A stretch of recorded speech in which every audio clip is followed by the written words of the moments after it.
안녕하세요, 아르몽입니다. 오늘은 제가 토익을 700점에서 910점까지 올렸을 때 했던 공부 방법이랑 전략에 대해서 말씀을 드리려고 이렇게 카메라를 켰습니다.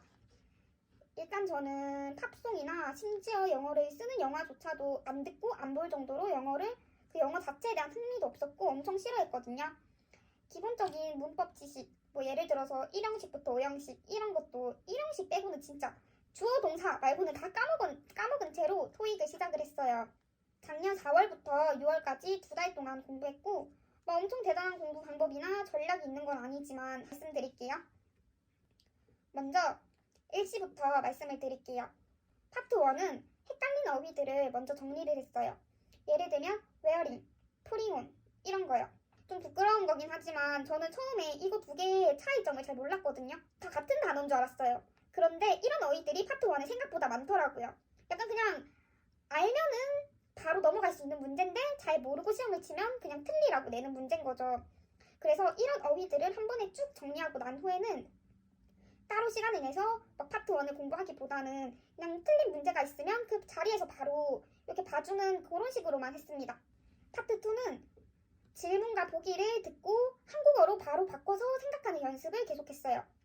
질문을 듣고 영어로 다시 한번 생각하고 또 그거를 한국어로 바꾸다 보면 벌써 다른 문제가 시작되어 있잖아요. 나 답 체크도 못했는데 답도 제대로 못 들었는데 다음 문제잖아요.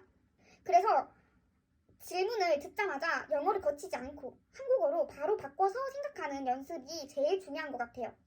처음에 이걸 연습할 때는 머릿속으로 생각하는 것보다는 입 밖으로 소리 내서 연습을 하는 게 좀 더 효과적이더라고요.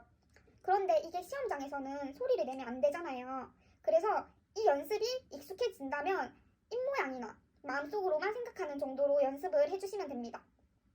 의문사를 사용하는 경우에는 yes나 no로 절대 대답할 수 없는 거 아시죠? 그런데 종종 yes나 no로 시작하는 보기가 있더라고요. 그래서 그 답변은 그냥 거르고 보는 이런 식으로 했고, 근데 의문사 의문문을 제외한 다른 의문문들은 좀 특히 비동사, 부동사, 조동사 이런 걸로 시작하는 의문문들은 짧은 시간 내에 한국어로 바꿔서 생각하는 게 쉽지가 않더라고요.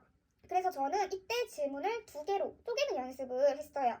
예를 들어서 이런 문장이 있다면 너는 어제 세미나에 참석을 했어? 안 했어? 너 어제 세미나에 참석했어? 참석 안 했어? 또 이런 문장은 당신은 휴가를 갈 것입니까? 이거는 그냥 너 휴가 갈 거야? 안 갈 거야?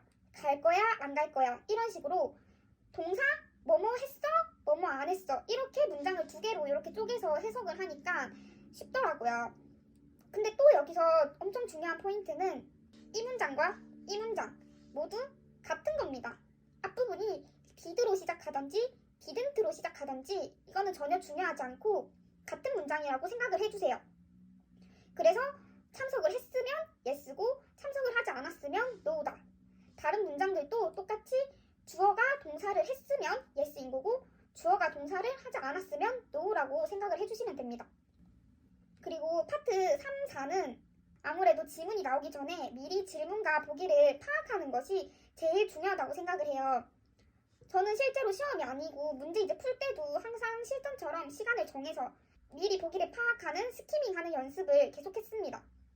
타본 검사 때 파트 5 푸시는 분들도 계시잖아요. 근데 저는 그냥 그 시간에 항상 파트 3이랑 4를 이렇게 스키밍을 해줬고 솔직히 지문을 다 듣고 그제서 이제 문제 푸는 시간을 주잖아요. 근데 그 시간에 문제를 읽고 보기 읽고 답 체크하면 절대 점수가 잘 나올 수가 없어요. 진짜 나 파트 5 근데 너무 약해서 그 시간에 풀어야겠다 이런 분들은 최소한 파트 3 디렉션이 나올 때는 그 밑에 문제 3개 있잖아요. 그거는 진짜 최소한 파악을 해두셔야 되세요. 그리고 이것도 마찬가지로 이거 질문이랑 보기 읽을 때 밑줄 이렇게 쭉쭉 그어가면서 영어로 이렇게 한번 읽고 한국어로 다시 생각하지 마시고 바로 한국어로 생각을 하세요. 문장 자체가 엄청 긴 편이 아니기 때문에 한국어로 진짜 바로 해석 가능해요. 연습하면 할 수 있습니다. 한국어로 바로 해석하시고 중요한 키워드에는 그냥 동그라미 쳐주는 정도로만 해주시면 돼요. 저는 파트 3, 4는 틀린 문제를 리뷰할 때 바로 스크립트를 본 게 아니라 그 상태로 3번을 더 들었어요. 들으면서 답을 한번 다시 찾아봐요. 웬만하면 3번 정도 다시 들으면 답을 거의 찾을 수가 있더라고요. 그 뒤에 스크립트를 다시 보면서 3번 듣고 다시 3번을 들어요. 스크립트 보면서. 그 다음에 쉐도잉을 3번을 했습니다. 이렇게 리뷰하다 보면 막 처음에는 시간 엄청 오래 걸려서 이렇게 할 만한 가치가 있을까? 이런 생각도 들더라고요. 게다가 저는 좀 의지박약이어서 그냥 대충 리뷰할까? 이런 생각을 진짜 많이 했거든요. 근데 그만한 가치가 있었어요. 확실히 하다 보니까 지문도 잘 들리고 오답 개수도 줄어들고 점수도 올랐어요. 그리고 마지막으로 AC를 할 때 진짜 제일 중요한 거는 지나간 문제에 미련을 두지 않는 것입니다. 지문 다 나왔고 이미 문제는 다 들려줬고 나는 답을 체크를 못했고 엄청 찝찝하고 막 저도 미련이 남아가지고 다음 문제로 막 쉽게 잘 못 넘어갔거든요. 근데 문제를 다시 들을 수도 없고 당장 못 들어서 못 푼 문제는 진짜 아무리 생각해도 결국 답 못 찾더라고요. 못 찍어서 맞는 한은 있어도. 그래서 막 토익이 990점이 목표인 분들은 한 문제 한 문제를 놓칠 수가 없잖아요. 근데 솔직히 공기업은 850점만 넘으면 만점인 거잖아요.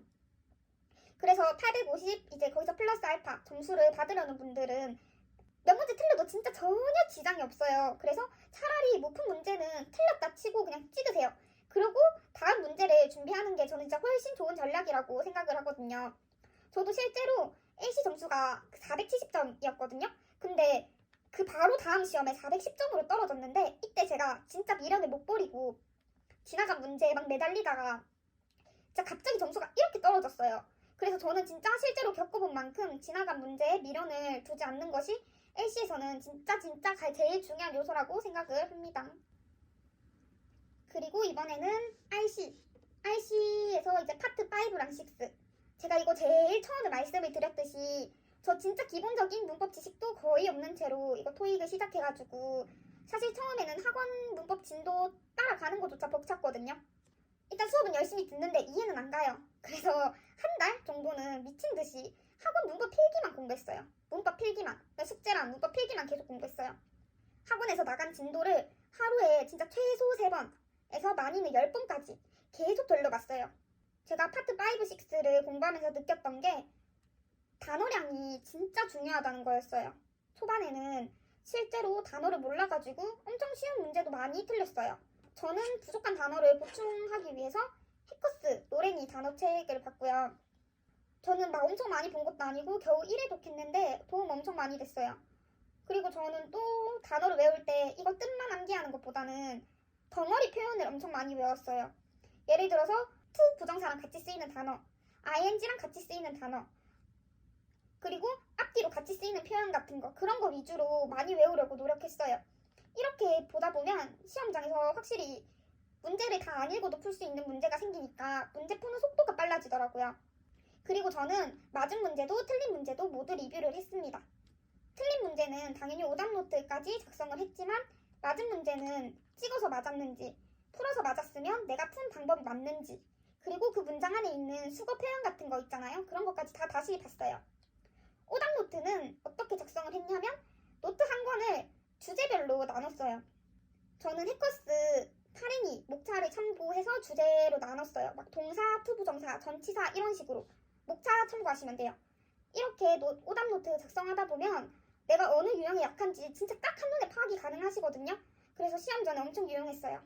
평소에는 문법 필기 위주로 공부를 하면서 그냥 문법에 대한 기초를 많이 쌓는 편이었고 시험 3일 전부터는 스스로 범위를 정해서 풀었던 문제 다시 보고 오답 노트 위주로 보면서 공부하면서 시험을 대비를 했습니다. 파트 7은 문제를 풀 때 지문을 먼저 보는 게 아니라 보기부터 봤어요. 보기를 보고 지문을 읽는데 지문을 읽을 때도 직독직해.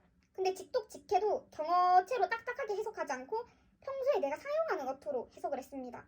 예를 들어서 수화물이 분실돼서 항공사 측에서 고객한테 사과 이메일을 보내는 그런 지문이 있다고 한번 생각을 해보세요. 그러면 저는 안녕 아르몽, 여기 아시아나항공 누구누군데 정말 미안해. 너 수화물 분실로 불편하게 해서 지금 좀 알려줄래? 네가 머물고 있는 주소를 내가 최대한 빨리 수화물을 찾아서 그쪽으로 보내줄게. 정말 미안해. 불편을 끼쳐서. 이런 식으로 대화하듯이 해석을 하면 좀 머리에 남더라고요. 그리고 막 엄청 어려운 막 고유 명사 이런 거는 제가 금방 막 아시아나항공 이런 식으로 얘기했듯이 내가 알고 있는 그걸로 바꿔서 그냥 생각해도 나쁠 건 없더라고요. 그리고 문제를 풀 때 굳이 다 읽지 않더라도 문제를 풀 수 있는 경우도 있잖아요. 근데 리뷰할 때는 처음부터 끝까지 다시 한번 제대로 해석해 보는 것도 엄청 중요해요.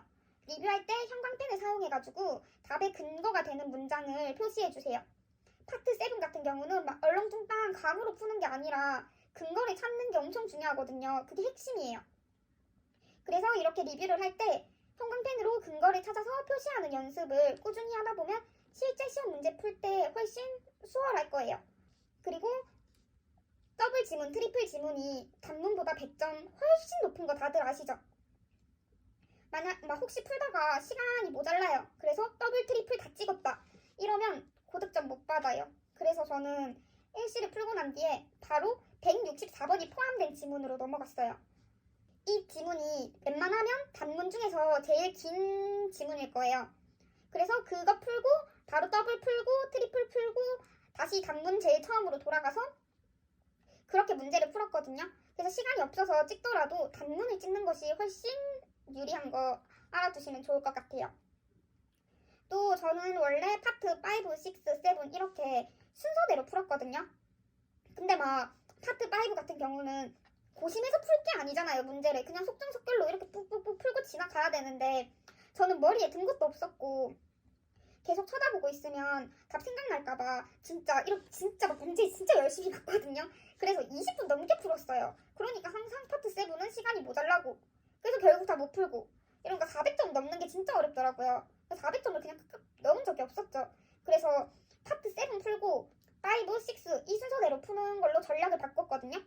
L실이 끝나고 나서 아까 말씀드렸듯이 164번이 포함된 지문을 찾아서 풀고 더블, 트리플, 단문 풀고 나면 13분에서 15분 정도 시간이 남더라고요. 그래서 그때부터 진짜 똥줄 빠지게 파트 5랑 6 풀었거든요. 그랬더니 점수가 385점에서 445점까지 한 번에 60점이나 상승을 했습니다. 혹시나 저랑 같은 이유로 RC 점수가 잘 안 나오는 분이 있으시다면 이 방법도 한번 추천드릴게요. 근데 시험 전에 모의고사 같은 걸로 꼭 연습을 해보셔야 됩니다. 그리고 저는 매주 토요일, 그러니까 주말 중에 그냥 하루, 그리고 시험 하루 전날 이날은 진짜 실제 시험 시간이랑 똑같이 준비를 해서 실제로 시험 치는 것처럼 모의고사를 쳤거든요. 듣기도 일부러 이어폰 안 끼고 블루투스 스피커 틀어가지고 진짜 실제 시험처럼 하고 OMR 마킹까지 다 하고요. 이렇게 해서 실전 감각을 그 시간 분배 제대로 해서 실전 감각을 키우는 것도 연습을 했습니다. 하여튼 2달 동안 저는 이런 방법으로 공부를 했고 저만의 나름의 전략을 세워서 시험을 쳤어요. 막 엄청 별 내용은 아니지만 그래도 제 공부 방법이 토익을 공부하는 취준생분들한테 조금이나마 도움이 됐으면 좋겠습니다. 영상 시청해주셔서 감사합니다. 다들 토익 고득점 하세요.